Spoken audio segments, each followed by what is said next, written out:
to the immortal hills. Thank you.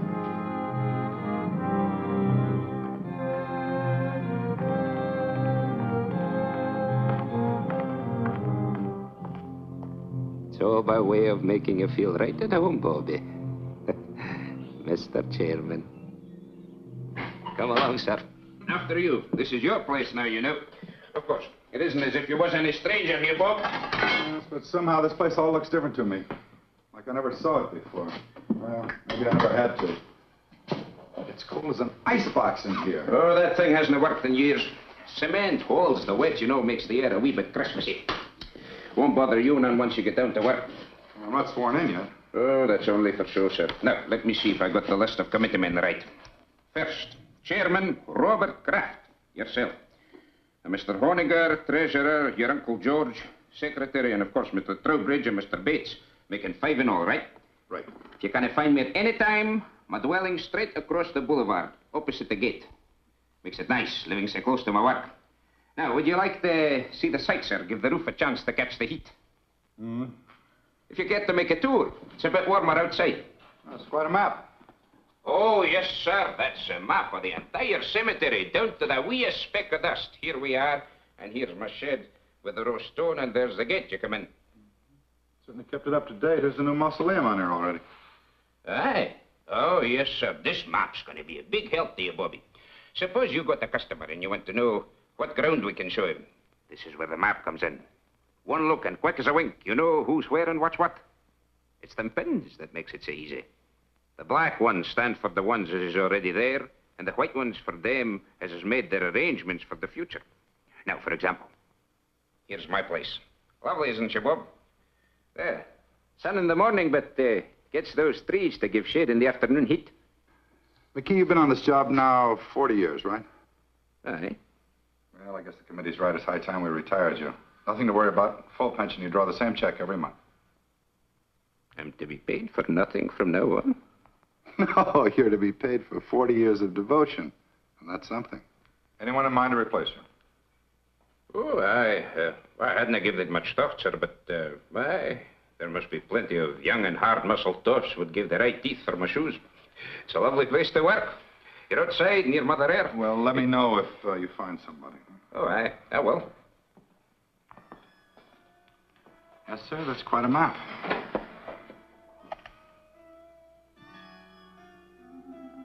Pardon me, sir. I just wanted to show you where we keep this in case of emergencies. No need to worry, though. We haven't had none yet. Oh, you expecting visitors, sir? No, but that sounds like Stu Drexel. Oh, aye. Drexel and Pretty Beth Ferris. Did I hear they was promised? Looks like they're hitched. She finally caught me, Bob.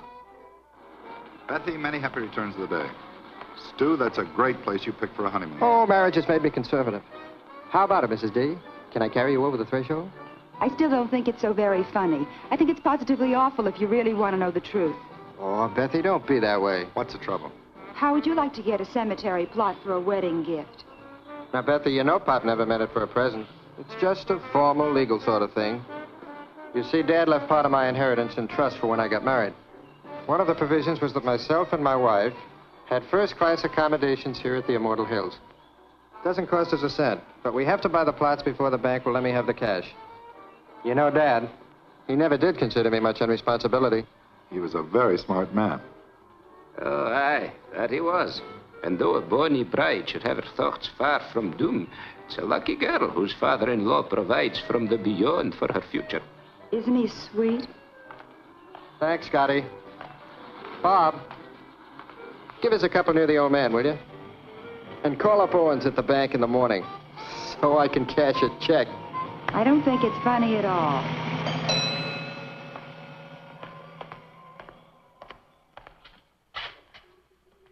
From the last administration, sir.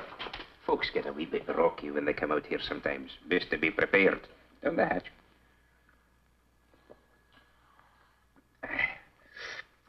Thank you. Oh, over here. That's where the Drexel bunch is.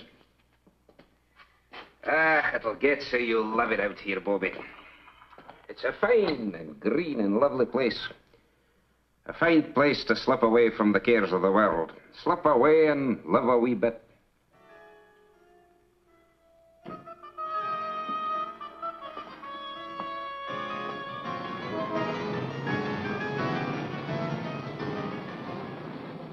As retiring chairman of the Immortal Hills Cemetery Management Committee, George, I haven't got... it is now my very great pleasure to announce the appointment of Robert Kraft, president of Kraft's department. Now, George, don't shush me. You railroaded me into this. Now, wait a minute, Bob. It's your turn. Last year was his turn. The year before it was mine. Nobody refuses to take the chairmanship. Partners, Henry. President of Kraft's department store. Why? Nobody ever has. It's just not done, son. Well, can you give me one good reason why I should take over the management of a whole big cemetery when I'm up to my neck in my own business? As retiring... Of course I can. Tradition. Particularly for us Crafts. You always harp on dignity, honor, prestige. Well, how do you think we got it? Because your great-grandfather, your grandfather, and your father served on every community project, board, and committee that was ever created. They served for free, but they did it for business. That's what a fine family has to do in this town. And you can't refuse to do it without losing a lot of respect from our customers. And another thing, it's just not done. Well, pass me over till next year. I'm up to my ears. Bob, do you realize you're talking about only a few hours a month at the most? McKee, the caretaker, handles everything. All you do is show up once a week and sign the checks. It's getting late, George. Proceed, Henry. Raise your right hand. Well, what about Bill Honiger? Raise your right hand.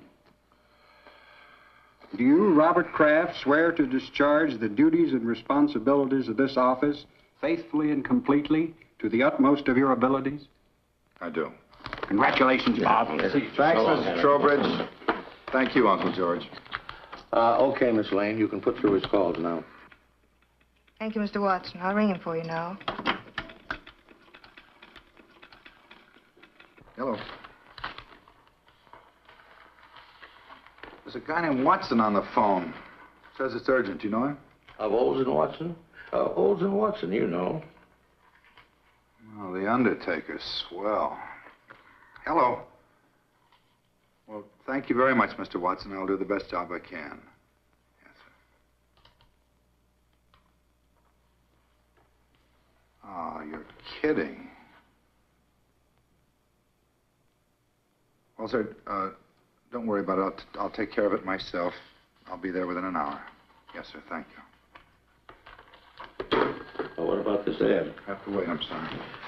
Well, now, call McKee. You don't have to go up there every time. This is different. Somebody prominent? Stu Drexel and his wife. Stu and Betsy. No.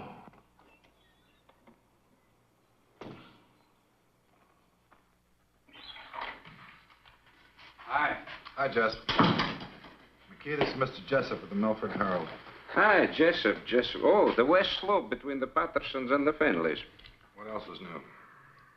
You were my big news for the day. Asked about plans for the coming year, Kraft revealed the Immortal Hills will install a drive-in bar to stimulate additional trade. I'm stuck with the obituary detail. Boy, it's cold in here. McKee, let's get that heat on that letter tomorrow. We better get ready for the interment. Aye, that'll be done, sir. And you better change the Drexel pins. Black instead of white. Oh, they already got black pins, sir. Oh, who changed them? Well, now, the last I remember was the very day they come out here to give you the order, and you stuck in 2 pins. Yeah, I guess that's right. I must have picked up the wrong color. Well, nothing. It's just a little weird, that's all. What? Well, the kids came out here right after they tied the knot. They bought a couple of plots. Stu was complying with some technicality in his trust. And it was all very cute. We had a couple of laughs. And afterwards, I jabbed 2 pins in the map, white pins, I thought, just to make it official. And I hear today they've been killed. And the maps had them on the blacklist all the time. Okay, so what? Well, nothing. It just made me feel a little eerie, that's all. I think he means he marked the young couple for death, sir. Yeah, I guess that was it. That must have been the feeling I had. Well, it's funny what'll go through a guy's mind, isn't it? Do me a favor, McKee. If he starts fooling around with those pins again, be sure he stays away from the west slope, between the Pattersons and the Findleys. Indeed, I will, sir. Hi, Annie. What are you doing out here? I had a luncheon date, but I was stood up. I know a nice little place down the street. I just might take you up on that. I won't hold my breath. George told me about Beth and Stuart, and I just had to see you. Made me think how lucky we are just to be alive and together. Oh, Ann, this is Mr. McKee. This is Miss Craig, my fiancée, Andy. How do you do? Miss, would you be wanting me for anything else, Bobby? No, thanks, Andy. Bob. What's wrong? Oh, nothing. I'm just a little depressed, that's all, but you'll take care of that. Ann, I kept wishing we could keep our appointment. Oh, rendezvous, if you don't mind. Your gray flannel is showing. Actually, do you know what made me turn around and come here instead of going home? Well, I was driving along, feeling rejected. And then all of a sudden I saw you very clearly in my mind. Bob, it's just that you're too attractive. After all, president of a department store and in charge of the Immortal Hills. Irresistible. I saw you and I heard you. Lunchtime, Annie. That's what you said distinctly. Lunchtime, Annie. Well, I can do better than that, I hope. Oh, you did. You said, I want you.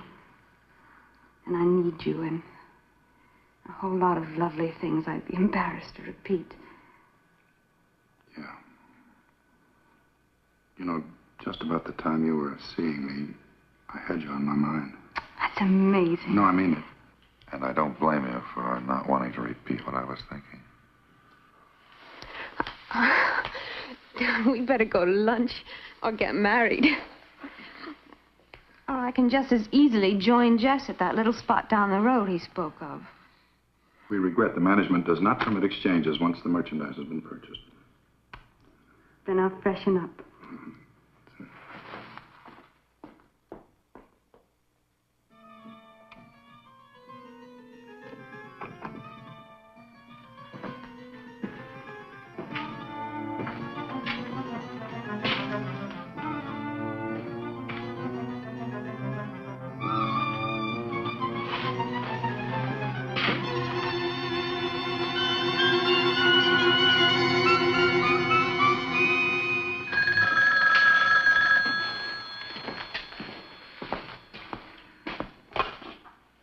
Immortal Hills Craft. Hi, Carl. No, terrible. No, I'm sorry. The funeral's been confined to the immediate family. Yeah, all right, Carl. I'll see you later.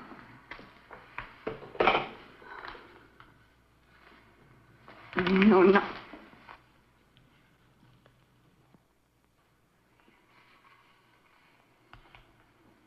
Yeah, you're right. What? You're right. We are lucky to be alive and be with each other. Come on.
Nobody home.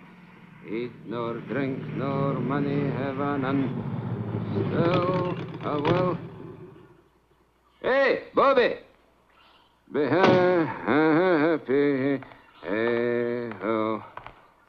Ah, I picked the Strexel stone for glass. Fine and rich and swirly. I'm a granite man myself. Bobby! Bobby, I've got a surprise. Found your replacement. Oh, well, no, not yet. But I'm scouting the countryside. This is far sweeter.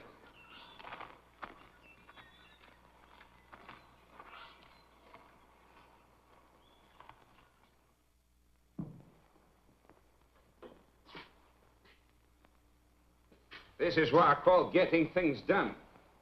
Okay, you should have been an executive.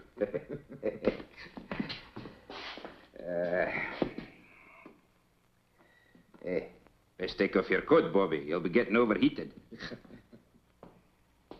Fairly quiet this week. Only one passing. Now, if you'll just sign these. Let's get rid of these flowers. Oh, aye, they smell a wee bit sickly. I was hoping to keep them for the burial this afternoon. We need much help? Oh, no, this is just an average funeral. They don't come like the Drexel doings every day, thank the Lord.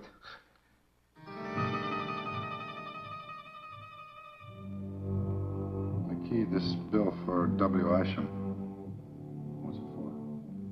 Well, he's the lad for this afternoon, Bobby. Oh, no need to look so sad. Willisham was the same age lad as me. Oh, there's something I've been meaning to tell you. Mighty queer it strikes me, Bob. I went to the map just after we got the news. They changed Willisham's pin to black. It was already black. Looks like there might be something creepy up with that map. Changing pen colors without human assistance, no less. I changed Mr. Isham's pin, I did. But, Bob, you haven't been here since he died. Jess, please. I know, I changed his pin before he died, not after. Jess, it's Bob Kraft. Can you come over here right away? No, I'm at the cemetery. That map's nothing but an old piece of paper hanging on the wall. All you do when you stick pins in it is to make holes in the paper. White pins, black pins, safety pins. It doesn't make any difference, see? Well, look, it's unfortunate that it worked out this way, but coincidences are part of everyday life. Some are funny, some are pretty odd, but this one isn't even good enough to make the back page of the shopping news. That's all it is, Bob, coincidence. Yeah. You're right, Jess. Thanks. That's okay. Sometime when I've tied on a real headbender, you can do the same for me. What's your trouble? Well, nothing, but I've been through all this before. The grass, and the quiet, and that sound. I never knew what it was. It's the sound of a name being cut into a headstone. Yeah, I've heard of people who thought they'd been through the same bit before in their dreams. I think it's even happened to me. What would you say if I told you this happens to me regularly? Ever since I was a child. Sometimes as often as every other week. I'd say you were sensitive or exaggerating. Third floor sportswear, 9280 gross. Compared to 8500 as the same date last year. Basement sportswear. I'm going to call Bates and Honegger and Trowbridge right now and tell them I'm quitting. Don't worry, George. Nothing drastic will happen to the store. My mind's made up. You mean mixed up? I've lived in Milford all my life, and I can't remember any man who ever let that place get the better of him. Why, when I was chairman, I'll bet I stuck the wrong colored pins in that thing 12 times. If I ran out of one color, I used the other. You've only been down there a couple of times. George, I put black pins in the map for the Drexel couple the day they were killed. Now, I didn't think anything of it at the time. And then I took a white pin out of the map quite at random, and I put a black pin in its place, and today I find out the old man it belonged to died during the week.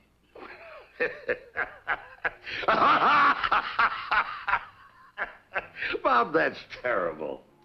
For heaven's sake, Bob, everybody loves a ghost story. Where's your sense of humor? You don't really believe that stuff you're telling me, do you? No. But I still think I may be learning something about myself.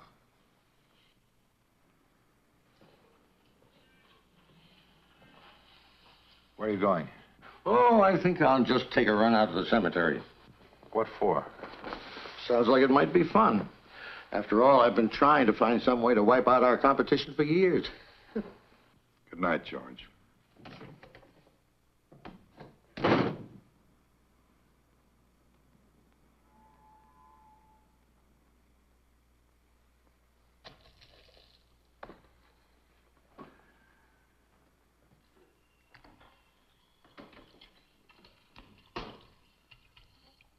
Want to take my car? All right.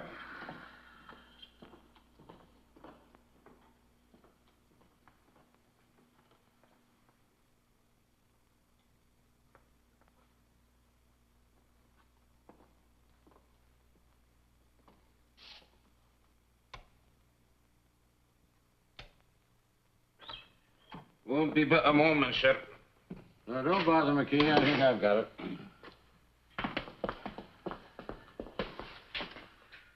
Oh, that'll be all, McKee. Is everything all right, Bobby? We'll see you later, Andy. Well, the place hasn't changed a bit since I was chairman. A few more pins in the map. Black ones. White ones, too. Sit down and relax, Bob. I think I can get this whole thing cleared up for you. What are you going to do? I'm going to convince you that there's nothing out here for you to worry about. George, let's forget this. Bob, I said I'm just going to convince you. Well, George, suppose you took Henry Trowbridge's white pin out and put a black one in its place, and tomorrow morning he turned up dead. It's not a chance. Well, I know not a chance, but suppose by some weird coincidence it happened. Now, it's happened to me 3 times already. I deal strictly in facts, son. I don't go for this coincidence bunk. But if Henry Trowbridge even looks a little peaked tomorrow, you can resign and I'll back you up. Now, Henry Trowbridge, let me see if I remember. George, I just mentioned Henry as an example. Now, you're not going to use him. Well, Henry's as good a choice as anybody, considering he directly preceded you as committee chairman. Wait a minute, George. You better let me put the pin in. If you do the honors and nothing happens, it won't be quite as conclusive. By all means, let's not diverge from the established pattern. But I'll have you know, I was no slouch when it came to pinning the tail on the donkey when I was a kid. No reflection on Henry. Go ahead, Bob.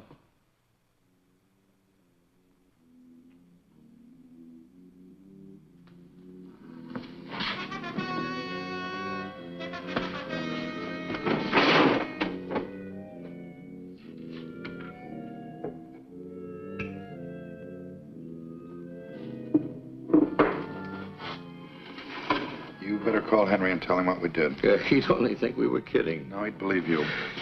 Then he'd call my physician, and he'd reserve a nice quiet room for me at Providence Hospital. Let's keep this quiet, my boy. Henry can't complain. After all, if his term had run a week or so longer, he might be having the willies instead of you.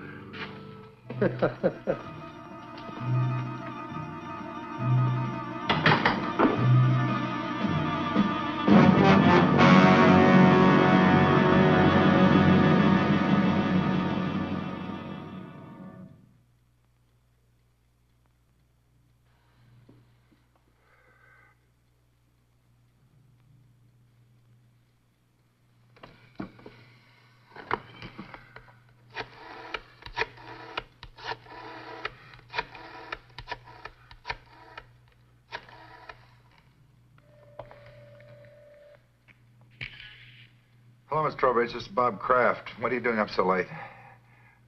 Nothing serious. I just meant to call Henry earlier and it slipped my mind. Put him on, will you? Or if he's watching the movie and enjoying it, ask him to call me back during the commercial. No, Bob, just hold on and I'll get him. He's upstairs reading in bed, but I'm sure he's not asleep. disturb him. You just hold the wire, Bob.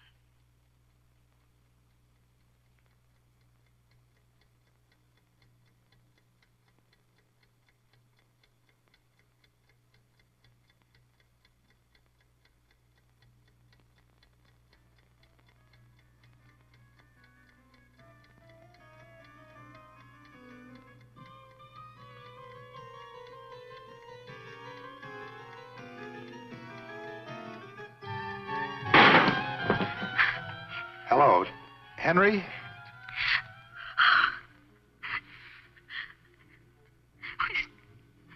He's not breathing, Bob. I've got to call a doctor. I understand.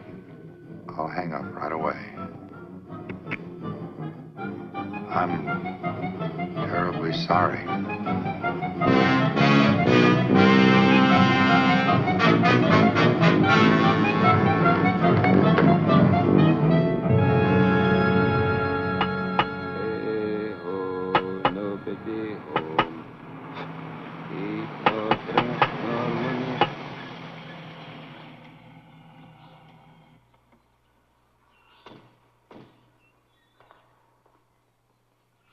Wait here. This won't take long. Morning. How do you do, sir?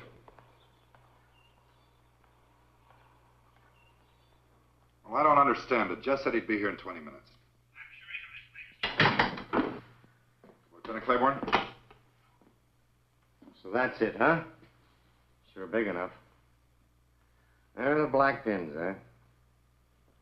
We're particularly concerned with these four. Isham, and the Drexel couple, and now Trowbridge. Let me get this straight, Mr. Kraft. You say that every time you stick a black pin in the map, people turn up dead? That's right. Well, go ahead, Lieutenant. You think I'm a crackpot, and I hope you're right. I just want to prove it beyond a reasonable doubt.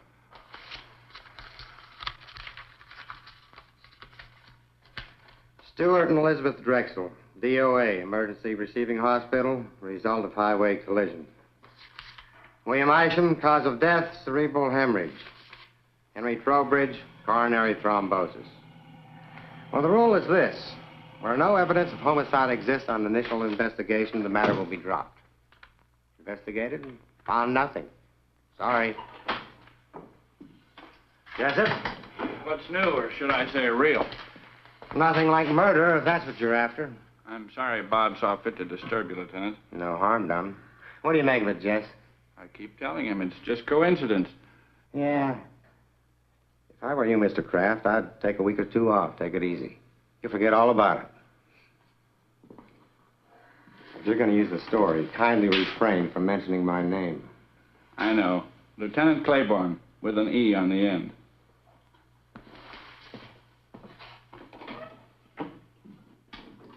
Boy, I think 4 deaths could appear so flimsy to a policeman. You never should have called the police. Claiborne's one of the best. Any other guy might have looked for a big, heavy book to throw at you.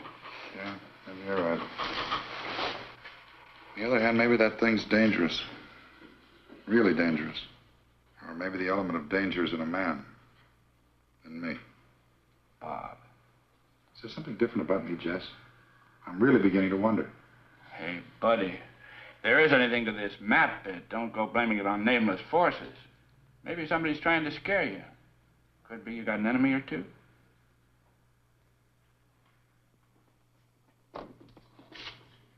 Somebody using your desk, George.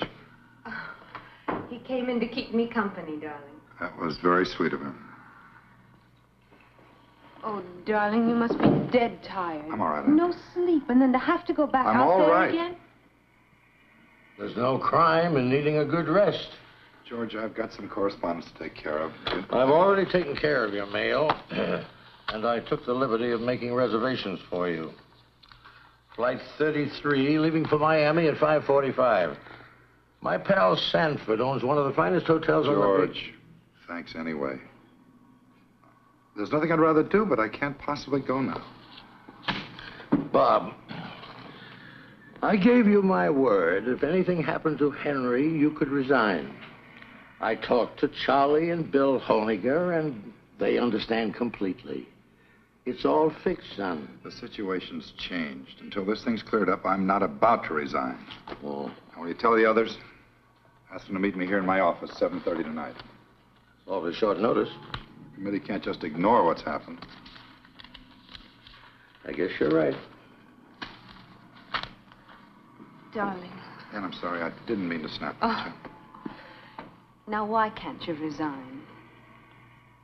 Well, because possibly something real, unreal, I don't know, is waiting to kill one of us every time I jab a black pin into that map. Bob, if you're talking about Henry Trowbridge, the poor man died of a heart attack. Heart disease is the country's #1 killer. Maybe not in Milford. Oh, Bob, you can't mean that that map is literally killing people? No, Ann, maybe it isn't the map. Well... What about the other day? You saw me, you heard me. Lunchtime, Annie, I want you, I need you. Bob, I was obviously trying to bring a little romance into our very dull and dismal lives. No, Ann, don't try to deny it. I now. do deny it. Bob, I love you. I'm not in any sort of occult thrall to you. Hey, can't you take a joke?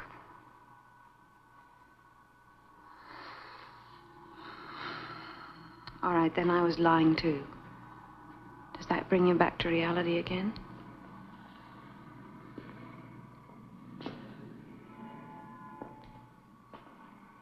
Bob, I think we better take advantage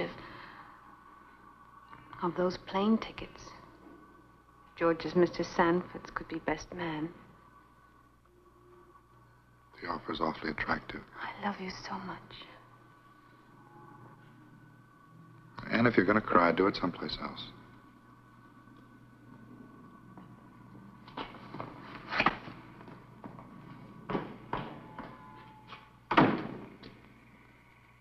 Now, Bob, it's real simple. We're willing to play ball with you.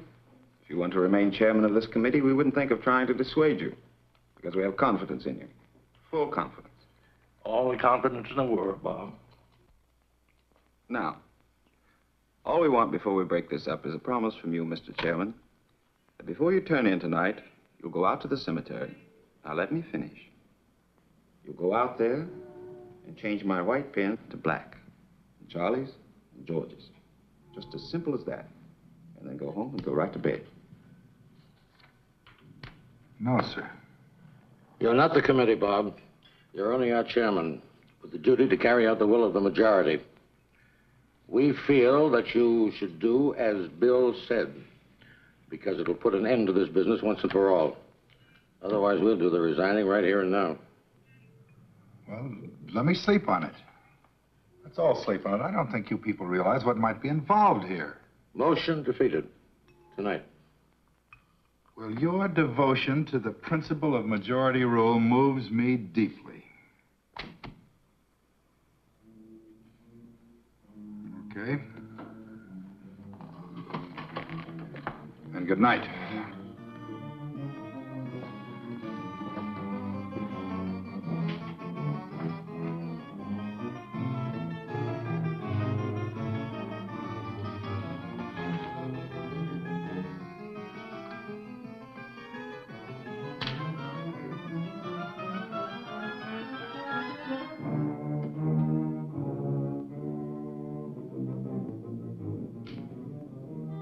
Charlie.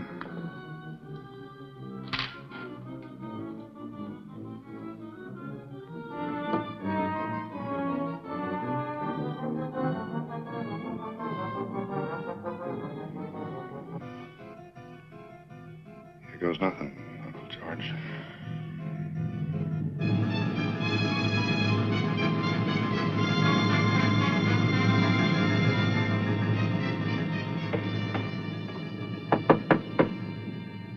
Who is it? It's me, Bobby. Open up.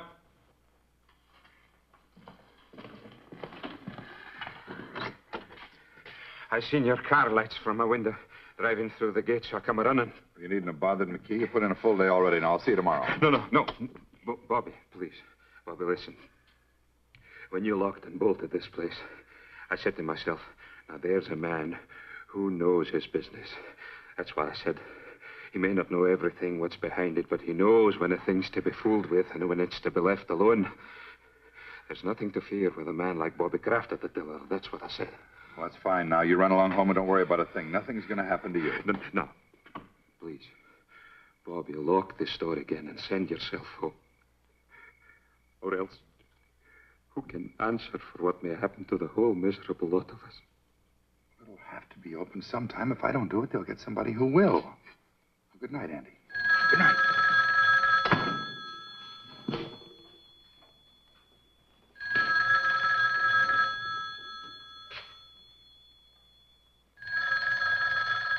Andy, go home.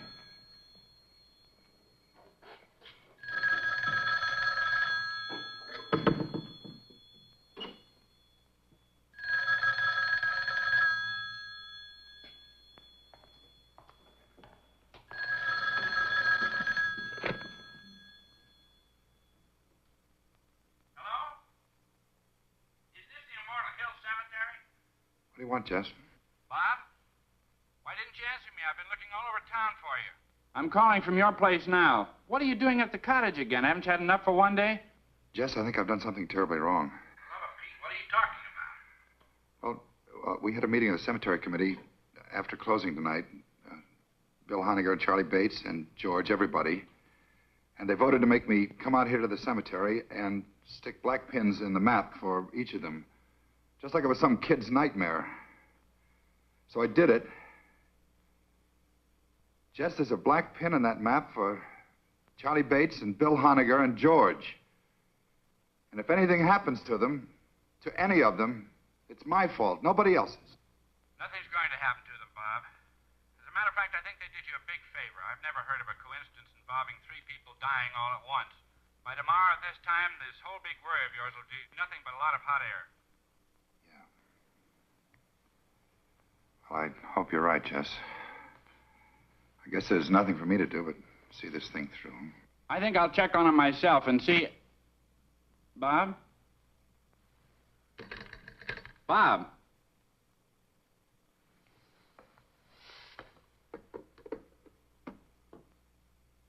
Honegger, Bates, and George.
Lieutenant Claiborne, please.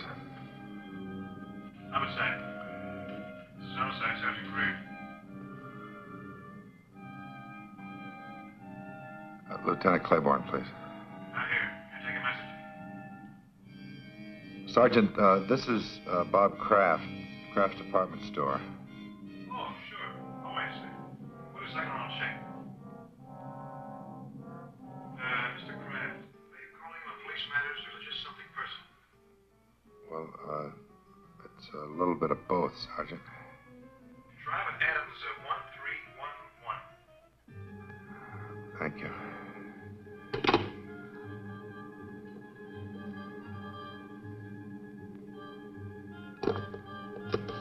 Adams 13.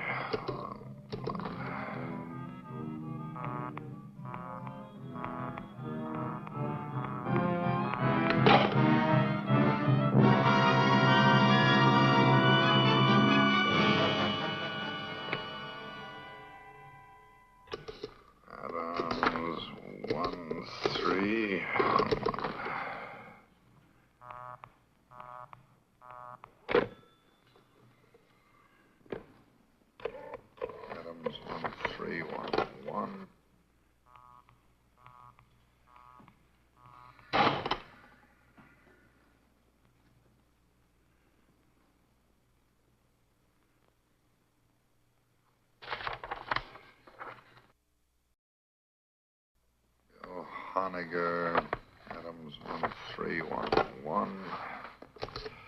Adams 1.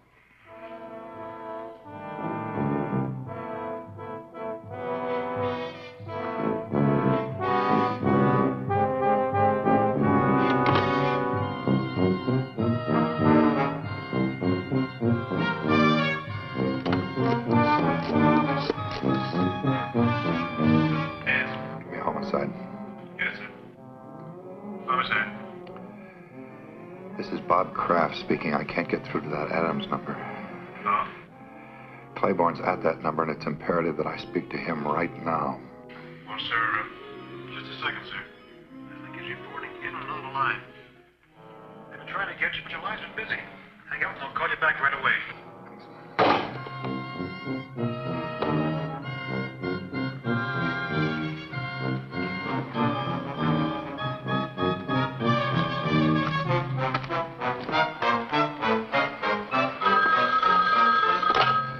Something happened to Bill Honegger. Hello. Yes, Bob.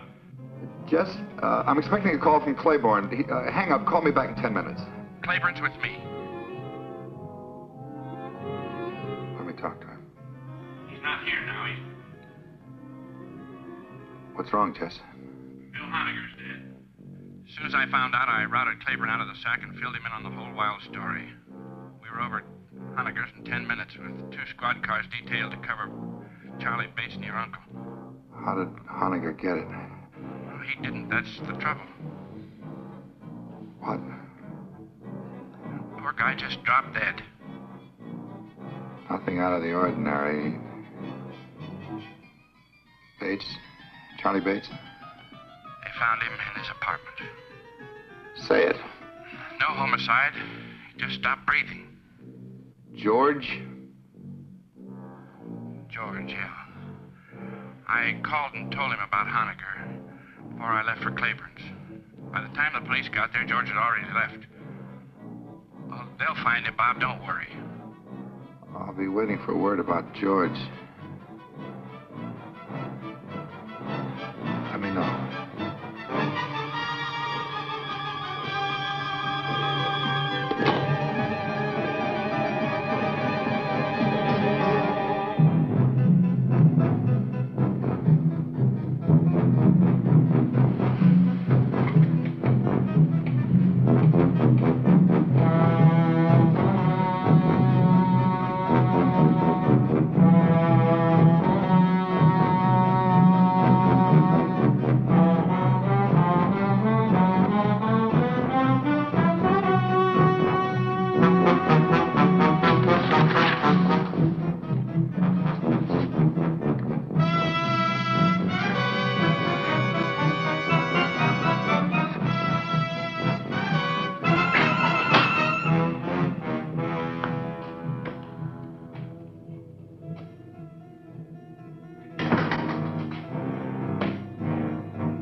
followed our wishes to the letter. Come on. I'll drive you home before you catch pneumonia. You three men made a terrible contribution to this town tonight, whether you meant to or not. I'm not going anywhere, Uncle George. I'm staying right here. Well, I'll admit that what was Charlie and Bill going so suddenly? Charlie and Bill and Henry and Isham and Beth and Stu. Stop looking at the map. You're looking at it. I'm looking at you. We're both waiting, aren't we, Uncle George? Waiting to see if you escape. Escape dying? Nobody escapes that, my boy. The only question is how long. The only question is, does a man die in his own time or in the maps? So far, everyone's been forced to conform to its schedule. Everyone but you.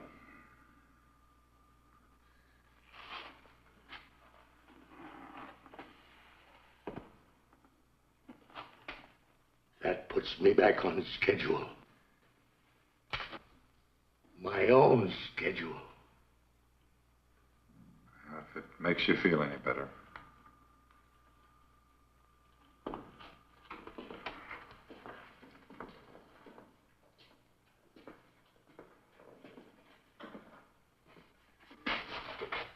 Let me tell you something. From now on, if you want to see me, you're going to have to come down to the store. I won't make another special trip on your account. The next time I see you, George, we'll both be right here.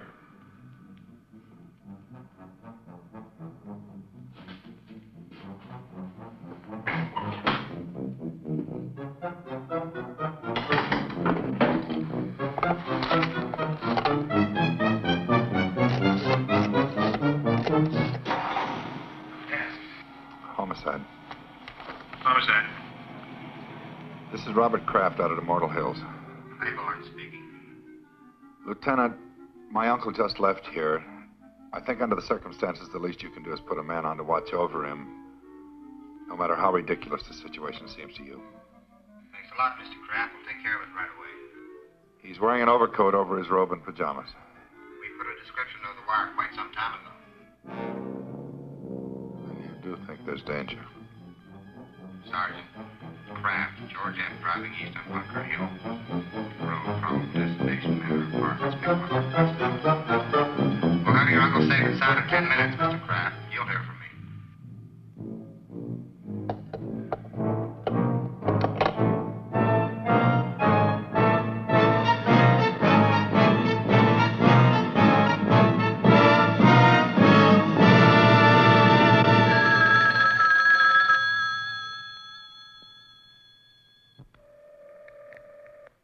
Are you sure your uncle was out there tonight? You didn't just think you saw him? I told you he just left here. That was 2 hours ago, and no sign of him anyplace. I put out on all points after the first hour. He's not on the road, and he's not home. Hold the wire, Lieutenant.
better come out, Lieutenant. He's still here.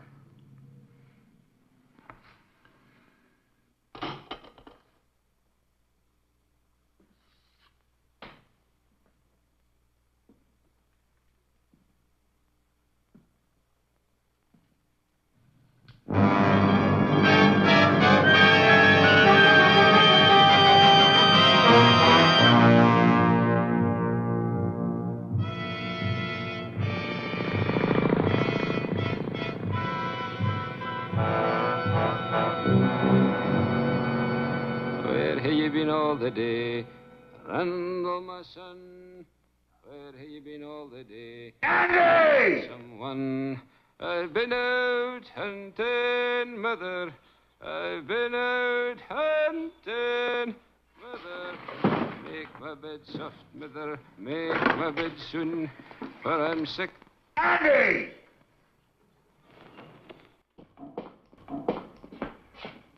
Key, I'm going to burn that stuff in the greenhouse if this heater doesn't work by tonight. Bobby, it took a whole lifetime of collecting for me to get the whole caboodle here. And see here, you haven't even touched your food. Man, you got to eat if you want to keep above the ground.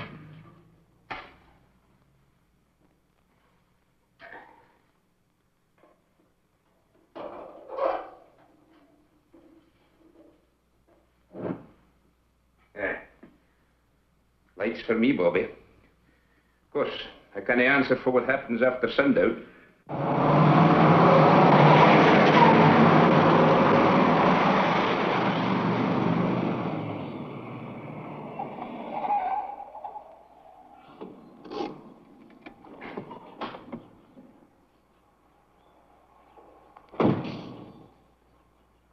Better wait in the car.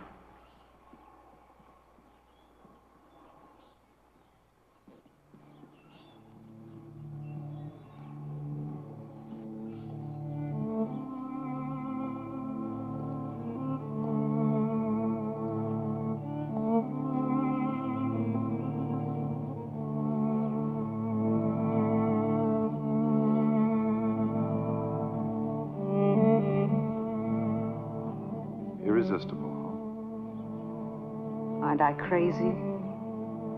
Completely. I'll never change, I'm afraid. Annie, I'll see you later. Bob, please. I take it back. What? That day in the car, I did see you and I did hear you. I really did. I should never have denied it. It's all right, Annie. I'll see you later.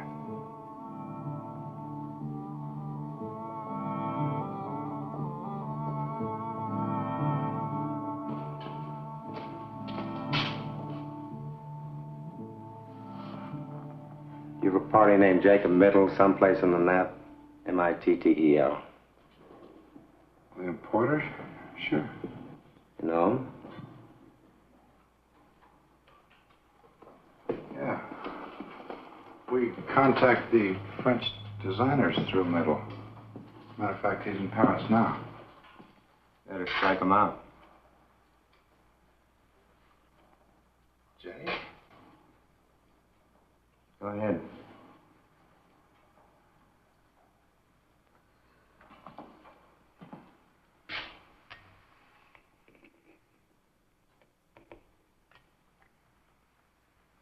How did he die? He isn't dead. At least not yet.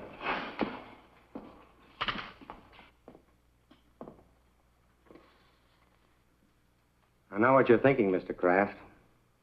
You're thinking that we tricked you into killing Jacob Mittel. Well, you're 100% right, so try to relax, huh? This one's on the police.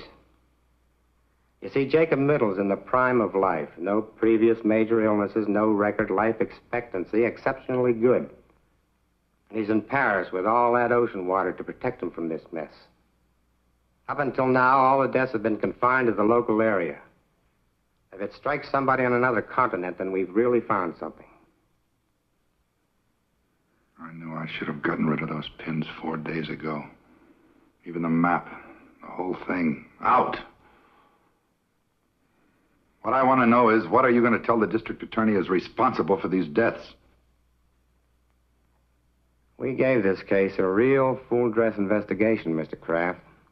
Questioned you and all the other suspects and witnesses until the point of comedy. Found nothing. No motive, no opportunity, no suspect, no crime, no weapon. Except 7 pins went in.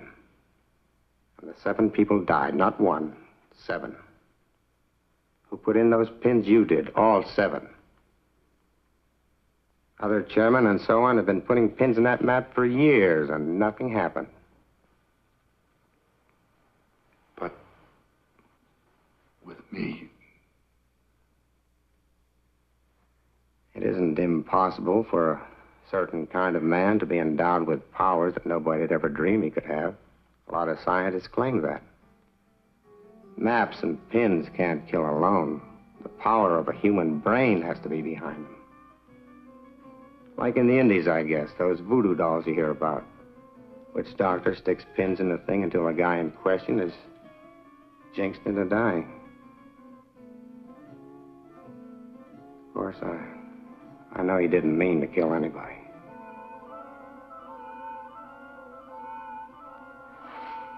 I have to get back.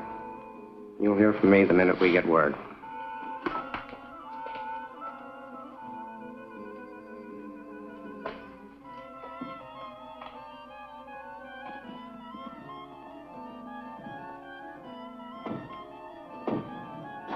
I think I'd best be running along, too. Bob. I think so.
If I have the power of death using the black pens, then I must have the power of life using the white ones.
This is the cemetery. That's right.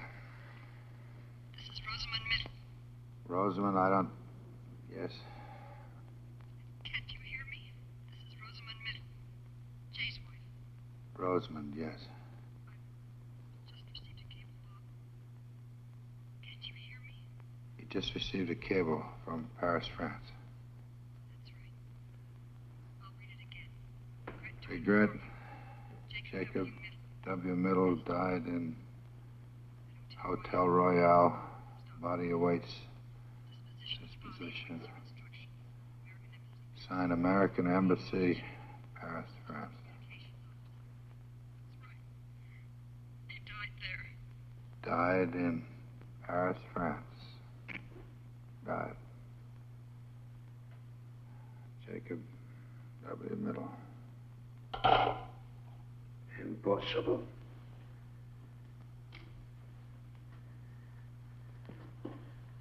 Impossible. He cannot be dead. What? What? You still think that thing's the killer? Or your own puny power, Mr. Chairman? The only power you or that map ever had was me, so far as killing goes. You marked them for death, Mr. Chairman, but who did the deed? Andrew McGee. Oh, Andy. Why?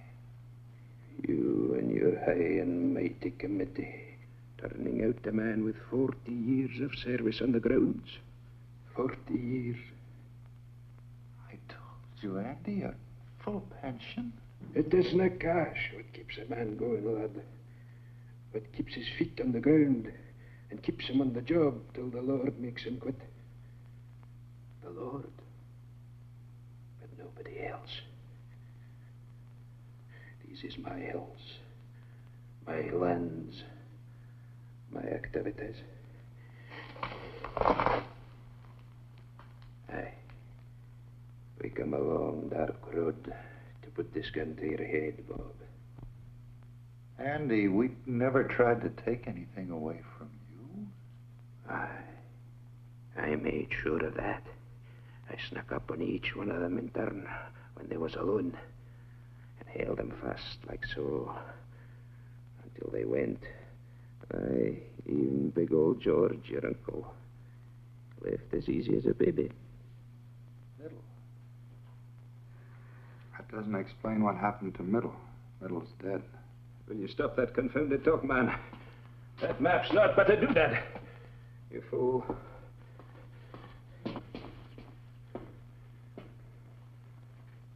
There is nothing to fear here.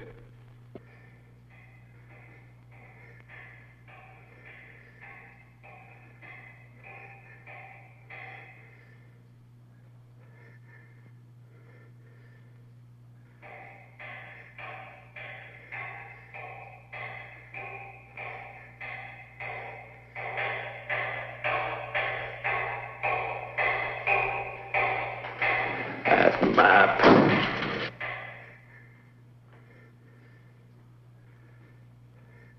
Andy, talk about something else, quick. It's important. We're finished with talking. Finished you are with maps and pins black and white. Talk about something else, I said. It's important right now. Talk about anything else. Now.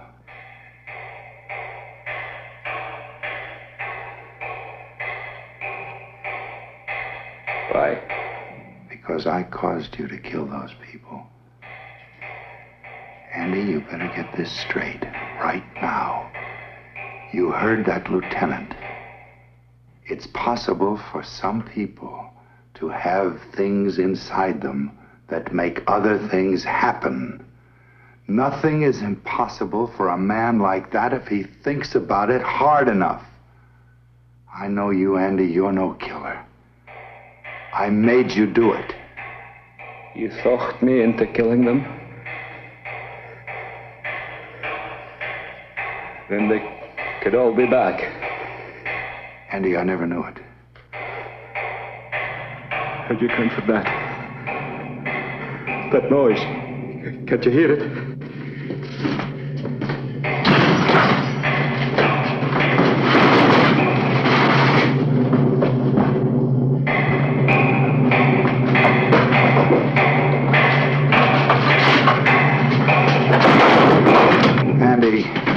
Andy, stop. There's nobody.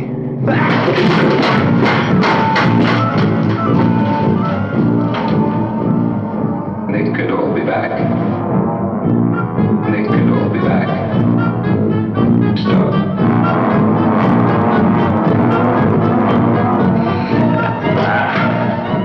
Don't let them take me, sir. Go away.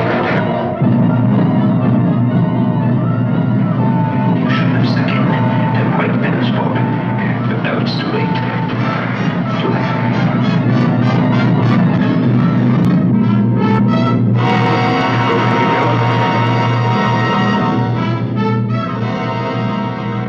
Little five. You get me on the five. Not the Andrex. Go away. Go away and leave me alone. Go away. Go. Save me, Bobby.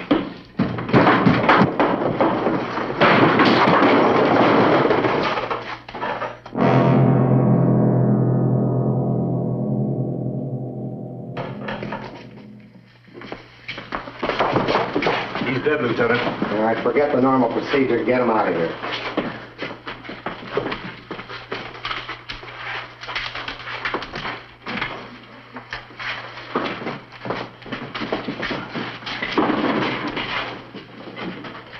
Exhibit A. He really didn't need it. They died of fright first, just like he did. You're forgetting about those 7 trips to the mausoleum, Lieutenant. 7 bodies, 7 trips. They helped. Lieutenant, Jacob Middle died in Paris. Well, that was a plant, Mr. Kraft. Middle's all right. Sorry we had to put you through this, but it was the best way to make McKee come out in the open. Mrs. Middle stayed up all night at headquarters, waiting for us to call in. Our radio car is posted just outside. We signaled her to phone you and tell you that lie about her husband. Am I getting through to you, Mr. Kraft? Well, not quite yet. We watched him, Bob. He actually managed to unearth all 7 of them. Wonder what got into him. It was those white pens.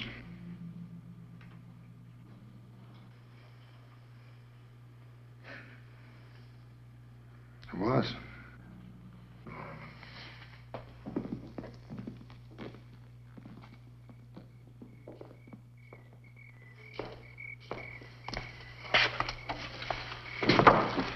Annie, I lost my overcoat. Oh, where? Which one? I'll get it. No, never mind.